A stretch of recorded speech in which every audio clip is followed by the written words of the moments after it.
पाकिस्तान के आतंकवादी मुल्ला परिस्थितियां तो वही बना रहे हैं जो 1947 में बनी हुई थी, क्योंकि उन्होंने साफ साफ कहा है कि राजपाल आर्य के कारण हमने पाकिस्तान बनाया था और आज फिर जो है वो पाकिस्तान बनने का मौका आया है और हम उस पाकिस्तान के आतंकवादियों को, वो लोग जो भारत में मौजूद हैं, वही मिल कर के पाकिस्तान बनाएंगे।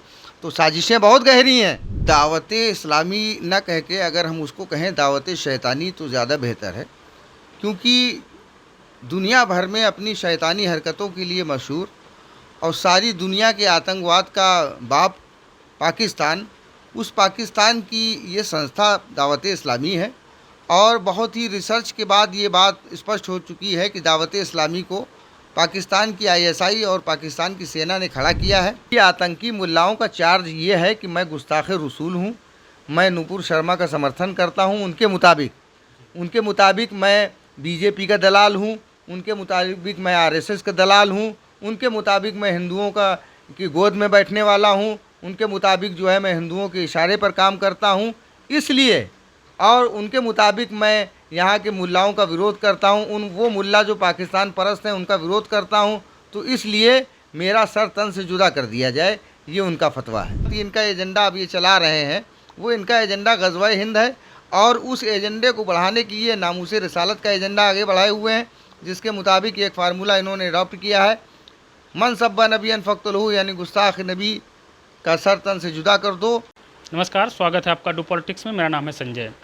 उदयपुर में कन्हैया की जघन हत्या के बाद गिरफ्तार दोनों आरोपियों गौस मोहम्मद और मोहम्मद रियाज के पाकिस्तान स्थित एक संगठन दावत इस्लामी से संबंध सामने आए थे। दावत इस्लामी की जड़ें कानपुर में भी बहुत गहरी हैं। लगभग 50,000 से ज़्यादा लोग कानपुर में इस संगठन से जुड़े हुए हैं। कानपुर स्थित सूफ़ी खाना का एसोसिएशन के अध्यक्ष सूफ़ी कौसर मजीदी लंबे समय से इस संगठन के खिलाफ अपनी आवाज़ बुलंद करते आ रहे हैं।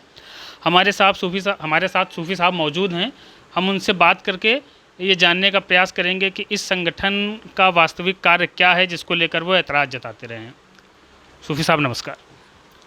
सूफ़ी साहब, उदयपुर में जो कन्हैया कुमार का बर्बर हत्या हुई, उसको लेकर के दावत इस्लामी का नाम आ रहा है। आप काफ़ी समय से दावत इस्लामी के ख़िलाफ़ आवाज़ बुलंद कर रहे हैं। पिछले साल भी आपने काफ़ी आवाज़ें उठाई थी, जिसको शायद सरकार ने अनसुना कर दिया। तो दावत इस्लामी है क्या वास्तव में? देखिए, दावत इस्लामी न कह के अगर हम उसको कहें दावत शैतानी तो ज़्यादा बेहतर है, क्योंकि दुनिया भर में अपनी शैतानी हरकतों के लिए मशहूर और सारी दुनिया के आतंकवाद का बाप पाकिस्तान, उस पाकिस्तान की ये संस्था दावत इस्लामी है। और बहुत ही रिसर्च के बाद ये बात स्पष्ट हो चुकी है कि दावत इस्लामी को पाकिस्तान की आईएसआई और पाकिस्तान की सेना ने खड़ा किया है, ताकि पाकिस्तान का जो विभाजनकारी एजेंडा है आतंकवाद का, उस एजेंडे को 1971 की जंग के बाद जिस तरह से पाकिस्तान को पराजय मिली थी, तो छद्म युद्ध और परोक्ष युद्ध के रूप में भारत में दाखिल करने के लिए ये दावत इस्लामी का सहारा लिया गया, क्योंकि दावत इस्लामी तो एक मूल कैडर है। इस कैडर के लोग पाकिस्तान का जो दूसरे दहशतगर्द ग्रुप हैं, जैसे कि तहरीक लब्बैक पाकिस्तान, तहरीक सिरात-ए-मुस्तकीम मुल्ला जलाली की, तो ये लोग उससे जुड़े हुए हैं। तहरीक लब्बैक पाकिस्तान के ज़रिए ये पाकिस्तान के अंदर आतंकवाद फैलाते हैं और वहाँ पर चुनाव लड़ते हैं, और तहरीक सिरात-ए-मुस्तकीम के ज़रिए ये इनकी जो है वो विदेशों में, दूसरे देशों में, यानी ख़ास तौर से भारत में आतंकवादी गतिविधियाँ और सरगर्मियाँ करने के लिए इनको बनाया गया। आरोप है संगठन पर कि जो दोनों आरोपी थे वो इससे प्रभावित थे, और जो संगठन है ये ऑनलाइन कोर्स करवाता है लोगों को। तो क्या पढ़ाते हैं ये लोग जिससे लोग इस तरह से जो है उग्र हो जाते हैं एकदम धर्म के नाम पर? देखिए, प्रभावित तो नहीं कह सकते हैं, क्योंकि प्रभावित शब्द छोटा है। ये लोग दावत इस्लामी के सक्रिय सदस्य थे। मुल्ला इलियास के जो है ये भक्त और मुरीद थे, क्योंकि अत्तारी नाम वही लिख सकता है जो अपने उसका इलियास अत्तार का मुरीद है, यानी चेला है, मानस पुत्र है। ये उसके मानस पुत्र हैं, बल्कि प्रभावित नहीं हैं, ये मानस पुत्र हैं। और जो दुनियाए तरीक़त और आध्यात्म जो है, आध्यात्म का ये नियम है कि यदि कोई गुरु के आदेशों को, गुरु की परंपराओं का अनुसरण नहीं करता है, गुरु की विचारधारा को फॉलो नहीं करता है, तो वो गुरु शिष्य परंपरा का ही नहीं। ये कथित रूप से मुल्लाओं के यहाँ जो गुरु शिष्य परंपरा घुसी हुई है, ये उसी गुरु शिष्य परंपरा के लोग हैं। और अत्तार उसका जो है गुरु है पाकिस्तान वाला, और ये जो रियाज और गौस मोहम्मद हैं ये उसके मानस पुत्र हैं। और ये अपने जो है मानस पिता के आतंकवादी विध्वंसक एजेंडे को भारत में लेकर के आए हैं। इनका उद्देश्य ही भारत में अस्थिरता फैलाना है। ये करते ये हैं कि पहले तो ये तबलीग और दावत के नाम पर, नेकी और अच्छाई की बात बताने के नाम पर मोहल्ले टोले में जा कर के लोगों के बीच में प्रचार करते हैं। 2 4 5 10 लोग वहाँ के इकट्ठा करते हैं, फिर धीरे धीरे अपनी संख्या 20-25 के करीब करते हैं। फिर कहते हैं कि देखिए इस तरीके से हम लोगों को अपनी बात कहने में परेशानी हो रही है, तो अब हम लोगों को चाहिए कि कोई स्थान बनाएं। तो कोई स्थान बनाने के लिए किराए पे लेंगे, भाड़े पे लेंगे, तो उससे अच्छा है कि चलो किसी मस्जिद में हम लोग नमाज के बाद इकट्ठा होंगे, वहाँ पर दावत और तबलीग की बात करेंगे। तो उसके बाद जो है ये मस्जिदों में इकट्ठा होते हैं, और मस्जिदों में इकट्ठा होने के बाद नमाज के बाद लोगों को अपने इनके जो 10-5 लोग रहते हैं पहले से तय किए हुए, उनको रोक देते हैं और नए लोगों को भी रोक देते हैं कि हम आपसे कुछ बात करना चाहते हैं। तो जब लोग रुक जाते हैं, रुकने के बाद फिर ये लोग बताते हैं कि अच्छाई क्या है। बात सही है, ये लोग बताते हैं इस बात को। शुरुआत इसी तरीके से करते हैं, किसी को आकर्षित करने के लिए पहले अच्छी बात बताई जाती है कि उसको बताया जाता है कि नहाने का तरीका कैसा है, धोने का तरीका कैसा है, लोगों से बात कैसी करनी चाहिए, लोगों से सलाम अलैक, ये सब सारी बातें बताने के बाद फिर जब ये धीरे धीरे इनकी संख्या बढ़ती है, 100-50 के आसपास पहुंच जाते हैं, तो फिर ये मस्जिद का जो प्रमुख होते हैं, मस्जिद इमाम और मुअज्जिन, इमाम यानी जो नमाज़ पढ़ाते हैं और मुअज्जिन जो अजान देते हैं, इनको अपने पाले में करने का प्रयास करते हैं, हर प्रकार का प्रलोभन और लालच दे करके। अगर वो इनके पाले में आ जाते हैं तो ठीक है, नहीं तो फिर लोगों को द्वारा साजिश करके उनको हटा करके अपने मतलब का आदमी रख देते हैं। उसके बाद फिर वो मैनेजमेंट कमेटी में दखल देते हैं। मैनेजमेंट कमेटी में अपने लोगों को घुसड़ देने के बाद फिर ये अपना पूरा एजेंडा शामिल करते हैं। जब पूरी तरीके से मस्जिदों पे कब्जा कर लेते हैं तो फिर ये मस्जिद में टेलीविज़न लगवाते हैं, और मस्जिद में टेलीविज़न लगा करके उससे फिर ऑनलाइन क्लासेस चलाई जाती हैं। मदनी चैनल की क्लासेस चलती हैं बाकायदा। उसमें ओवैस रज़ा जैसे मुल्ला जो दावत इस्लामी के जुड़े हुए हैं, जो खुलेआम भारत को गालियां देते हैं। अभी पुलवामा हमले के समय दावत इस्लामी का मुल्ला ओवैस रज़ा, इसने भारत की सेनाओं को गालियां दी थी, बल्कि इसने भारत की पूरी भारतीय जनता को इसने गाली दी थी। भारतीय जनता से मुराद यहाँ किसी पार्टी की बात नहीं है, भारत की आवाम को इसने गालियाँ दी थी, वो भी सारे वीडियोज़ मौजूद हैं। तो ये इस तरीके काम करते हैं। और जो सब प्रमुख बात इनका एजेंडा अब ये चला रहे हैं, वो इनका एजेंडा ग़ज़वा-ए हिंद है, और उस एजेंडे को बढ़ाने के लिए नामूसे रिसालत का एजेंडा आगे बढ़ाए हुए हैं, जिसके मुताबिक एक फार्मूला इन्होंने अडॉप्ट किया है, मन सब्बा नबियन फ़क़्तुलहू, यानी गुस्ताख नबी का सर तन से जुदा कर दो। इस तरीके की बातें करते हैं। ये बात जिसका इस्लाम से 5000 किलोमीटर तक दूर तक कोई संबंध नहीं है, क्योंकि जो नबी ये कहते हो वमा अर्सलनाका इल्ला रहमतुल आलमीन, अल्लाह ने मोहम्मद सल्लल्लाहु अलैहि वसल्लम को तमाम आलमीन के लिए रहमत बना करके, कृपा और दया बना करके भेजा, वो कैसे वो दूसरे के लिए नफ़रत का वो बन सकते हैं, या किसी दूसरे के लिए जहमत कतई नहीं बन सकते हैं। तो ये इनका विभाजनकारी एजेंडा है जो पाकिस्तान के कहने पर ये संचालित करते हैं। सूफी साहब, आप भारत की बात करते हैं, भारतीयता की बात करते हैं, राष्ट्र प्रथम की बात करते हैं, और जिस संगठन की हम बात कर रहे हैं दावत इस्लामी, वो एंटी इंडिया है, नफ़रत करना सिखाता है, हत्या करना, जिहाद करना। उस संगठन से 50,000 लोग जुड़े हुए हैं सिर्फ कानपुर में ही। 2 बड़े जलसे कानपुर में आयोजित कर चुका है।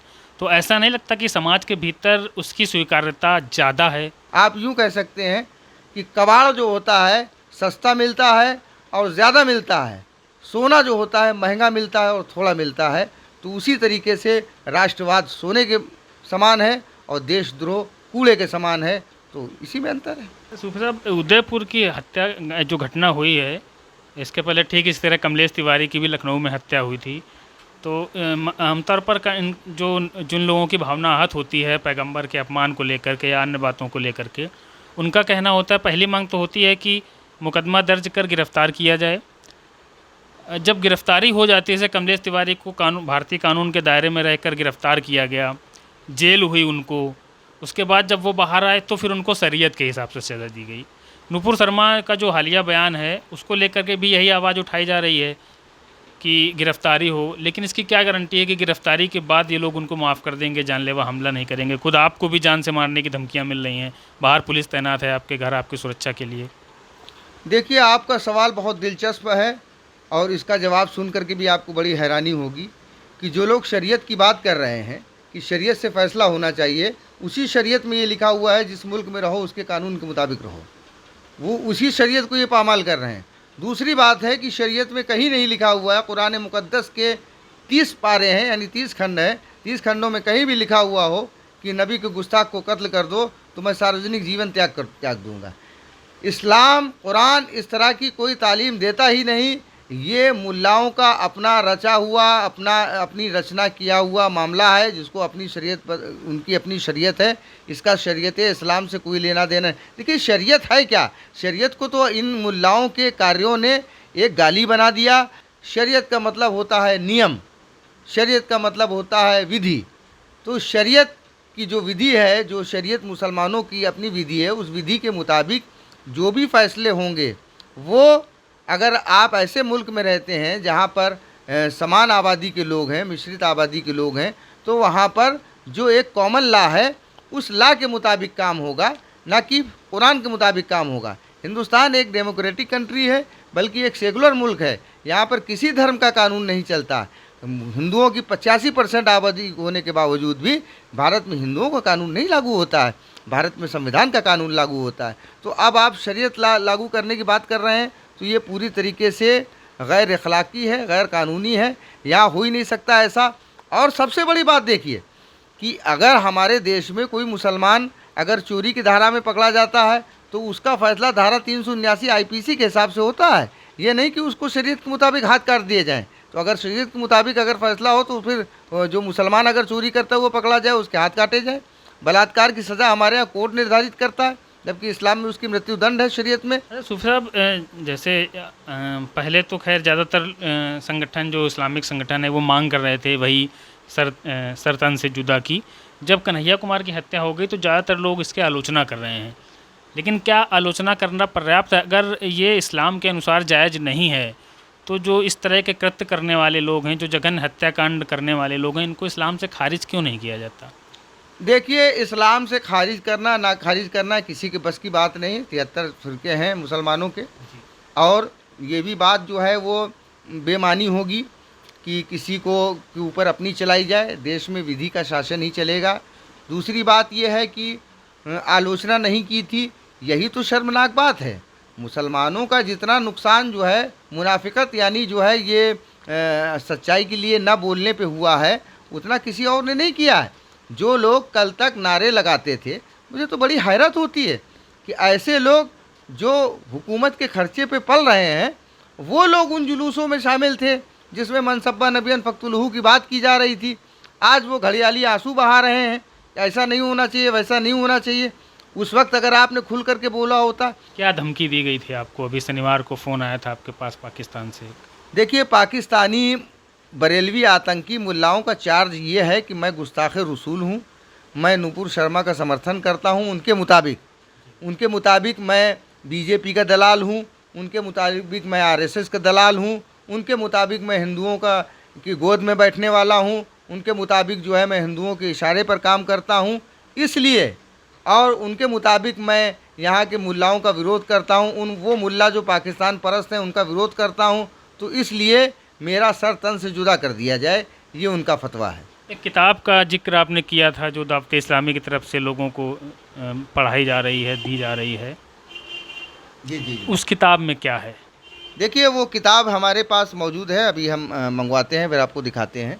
उस किताब में पेज नंबर 6 में लिखा हुआ है कि भारत में मुसलमानों, जब पाकिस्तान बना था तो भारत में मुसलमानों का कत्लेआम किया गया था। हिंदुओं और सिखों ने मिल कर के मुसलमानों का कत्लेआम किया था, और ये सब बातें लिखी हुई हैं। तो जाहिर सी बात है, ये जब पाठ्यक्रम पढ़ाया जाएगा मुस्लिम्स को कि हिंदू और सिख तुम्हारे विरोधी हैं, तो स्पष्ट सी बात है कि उनकी जो है वो मानसिक अवस्था में कुछ तो परिवर्तन आएगा और वो दूसरे धर्म के खिलाफ होंगे। जो भाईचारा, जो आपसी सौहार्द बिगड़ रहा है सूफी साहब, इसके लिए क्या प्रयास किए जाने चाहिए, क्योंकि उदयपुर की घटना के बाद तो बहुसंख्यक वर्ग में भी भारी रोष है। इतना रोष है कि वो ये भी सोचने को तैयार नहीं कौन सूफ़ी है, कौन सुन्नी है, कौन शिया है, क्योंकि जब नफ़रत की दीवार आंधी चलती है तो फिर हर मुसलमान मुसलमान होता है, हर हिंदू हिंदू होता है। तो क्या 47 जैसे हालात से बचने के लिए दोनों पक्षों को प्रयास करने की ज़रूरत है? देखिए, इतना सब कुछ होने के बावजूद भी देश की शांति इस बात को बताती है, मुझे कहने में कोई संकोच नहीं, कोई शर्म नहीं, कि देश की बहुसंख्यक हिंदू आबादी में एक बहुत बड़ा तबका आज भी उन्हीं मूल्यों में विश्वास करता है जो हमारे देश की सनातन संस्कृति है, जो वसुधैव कुटुंबकम का पाठ पढ़ाती है। और इस घटना के बाद, जैसे ही घटना हुई और घटना होने के तुरंत बाद ही मैंने बयान जारी किया और स्पष्ट खुलासा करते हुए कहा कि इसमें दावत इस्लामी शामिल है, क्योंकि उसने अपना नाम अत्तारी बताया है। मुझे तो सबसे ज़्यादा पीड़ा इस बात की हुई कि आज हमारे उन हिंदू भाइयों का दिल टूटा कि जो किसी भी मामले में मुसलमानों के साथ खड़े होते थे, कोई भी मसला होता था वो खुल करके मुसलमानों के पक्ष में खड़े हो जाते थे। मुझे उनकी चिंता थी, उनके विश्वास को टूटने की चिंता थी, और वही चिंता है, उसी चिंता पे ही तो 3 साल से हम लगातार काम कर रहे हैं। और मुझे विश्वास है कि हमारी मिट्टी में वो असर है, हमारी हिंदुस्तान की फ़ज़ा में वो असर है कि नफ़रतों की बातें ज़्यादा देर तक हमारे दिलों में नहीं रहती हैं।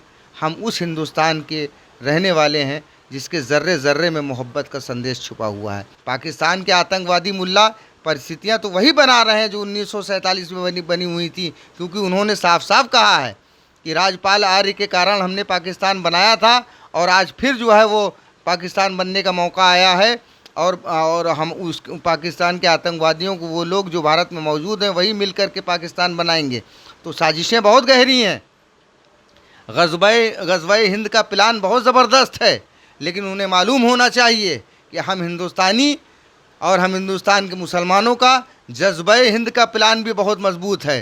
तुम्हारे ग़ज़वा-ए हिंद का जवाब हम अपने जज्बा-ए हिंद से देंगे। बात करने के लिए आपका बहुत बहुत आभार सूफ़ी साहब। ये हमारे साथ सूफ़ी कौसर मजीदी थे, जिन्होंने बहुत बेबाकी से अपनी सारी बातें रखी, अपने विचार रखे। हालांकि वो इसी बेबाकी के चलते खुद भी जान से मारने की धमकी सहन कर रहे हैं। अभी हाल ही में पाकिस्तान से उनके पास फ़ोन आया था जिसमें उन्हें जान से मारने की धमकी दी गई। उनका भी सर तन से जुदा करने की बात कही गई है। फ़िलहाल प्रशासन ने उनको सुरक्षा मुहैया करा दी है।